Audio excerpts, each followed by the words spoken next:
온라인 커뮤니티에 요즘 이런 글이 올라오고 있거든요. 4년제 대학 재학 중인데요. 자퇴하면 SK하이닉스 생산직 지원 가능한가요? 심지어 학위 숨기고 내도 되냐는 글까지 올라왔어요.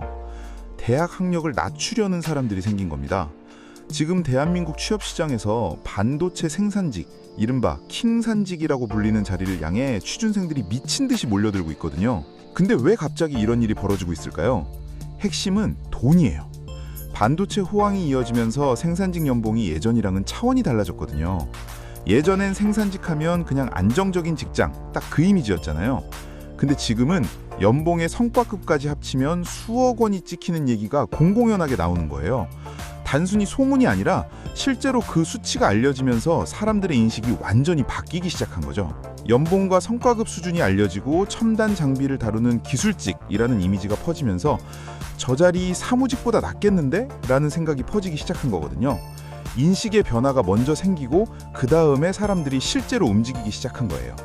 그리고 생산직 근무자들은 아무도 회사를 안 나가기 시작했어요. SK하이닉스의 퇴직률이 1.3%까지 떨어졌는데 이게 국내 매출 상위 500대 기업 중에서 최저 수준이에요. 보통 대기업 평균 퇴직률이 7에서 9% 수준이거든요.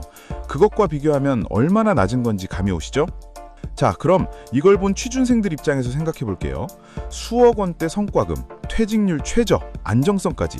이거 보고 나도 저기 가고 싶다는 생각이 드는 건 당연한 거 아닐까요? 근데 여기서 반전이 있어요.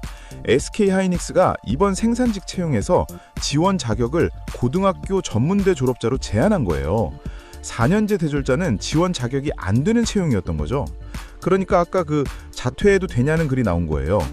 그러면 이번 채용 반응이 어땠냐? 수치로 보면 바로 답이 나와요. HR 플랫폼 인크루트 기준으로 지난 3월부터 5월 초까지 채용 공고 조회수를 분석했더니 SK하이닉스가 전체 조회수의 6.1%를 차지하며 압도적 1위를 기록했거든요. 2위가 기아 5.1%, 3위가 현대자동차 4.5%예요. 그러니까 현대차, 기아 같은 대기업들을 제치고 SK하이닉스 생산직 채용 하나가 1위를 찍은 거예요. 그것도 4년제 대졸자는 지원도 못하는 채용이에요. 더 재밌는 건 수험서 시장이에요. 채용 공고가 올라오자마자 SKCT, 그러니까 SK 계열사 입사시험 기본서가 이북 전체 분야 1위에 올랐어요. 수험서 자격증 분야 실시간 베스트셀러 1위도 찍었고요. 온라인에서는 이걸 두고 한익고시라는 말까지 나왔어요. 하이닉스 고시라는 뜻이죠. 이게 단순한 농담이 아니라 실제로 그렇게 준비하는 사람들이 그만큼 많다는 거예요. 그러면 Z세대는 지금 이 상황을 어떻게 보고 있을까요? 채용 플랫폼 진학사 캐치가 Z세대 구직자 1,800명을 대상으로 설문을 했는데요. 결과가 꽤 충격적이에요. 연봉 7천만 원 교대 근무 생산직과 연봉 3천만 원 야근 없는 사무직 중 어디를 선택하겠냐고 물었더니 60%가 생산직을 골랐거든요. 그것도 작년 대비 2%포인트 더 올라간 수치예요.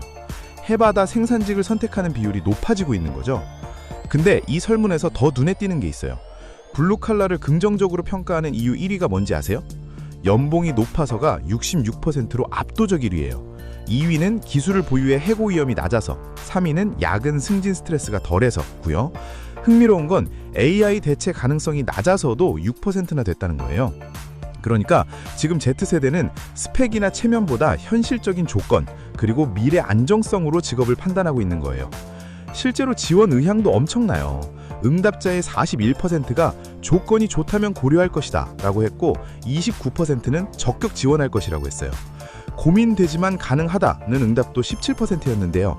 이걸 다 더하면 전체 응답자의 87%가 블루칼라 직무 지원에 긍정적인 거예요. 거의 10명 중 1명이죠. 그리고 블루칼라를 선택할 최소 연봉 조건으로는 5천만 원 이상이 23%로 가장 많았고 6천만 원, 8천만 원 이상을 요구하는 비율도 상당했어요. 기준이 높아졌다는 거, 그만큼 기대치도 올라간 거죠. 특히 관심 있는 블루칼라 업종을 보면 흐름이 더 명확해져요.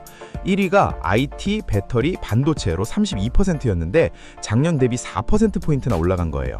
2위가 자동차, 조선, 항공, 3위가 미용, 요리, 제과, 제빵 순이었고요.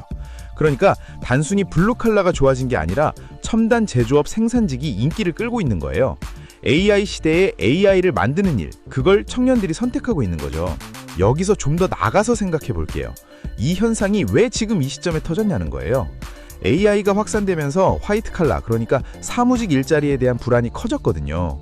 반면 실제로 반도체를 만들고 장비를 다루는 현장직은 AI가 쉽게 대체할 수가 없어요. 그러니까 아이러니하게도 AI의 확산이 AI 반도체 생산직을 프리미엄 직업으로 만들고 있는 거예요. 이건 한국만의 현상이 아니에요. 일본에서도 AI가 사무직을 대체할 것이라는 불안감에 현장직으로 옮기는 사례가 늘었거든요. 실제로 조사에서 건설, 공장, 운수업 등 현장직 종사자 중 사무직에서 전직한 사람이 20%에 달했고, 전직 이유 1위가 AI가 대체하기 어렵다는 안정감이었거든요. 미국에서도 대졸, 고졸 실업률 격차가 1970년대 이후 가장 좁아졌다는 분석이 나왔어요. 기술직이 다시 주목받는 흐름, 전 세계적인 현상인 거예요. 물론 이 현상이 마냥 좋다고 볼 수는 없어요. 한 경제학과 교수는 대졸자의 인적 자원이 충분히 활용되지 못하고 있다는 점은 국가 전체적으로 비효율적인 현상이다라고 지적했거든요. 4년이란 시간과 수천만 원의 등록금을 쏟아부은 대졸 인력이 제대로 쓰이지 못한다면 그건 개인의 문제가 아니라 사회 구조의 문제이기도 하니까요. 다만 지금 이 흐름이 단순히 고졸이 대졸을 이겼다는 단편적인 이야기가 아니라 산업 구조 자체가 바뀌고 있다는 신호로 읽어야 한다는 거예요. 결국 킹산직이라는 신조어가 나오게 된 건 단순히 돈을 많이 준다는 이유 하나가 아니에요. AI 반도체 호황이라는 산업적 배경, 사무직 불안이라는 시대적 흐름, 그리고 현실적으로 직업을 판단하는 Z세대의 변화가 한꺼번에 맞물린 결과거든요. 이 흐름이 일시적인 유행으로 끝날지 아니면 직업 가치관의 판을 완전히 바꿔버릴지는 앞으로 지켜봐야겠습니다. 오늘 영상 여기까지고요. 다음 영상에서 만나요. 감사합니다.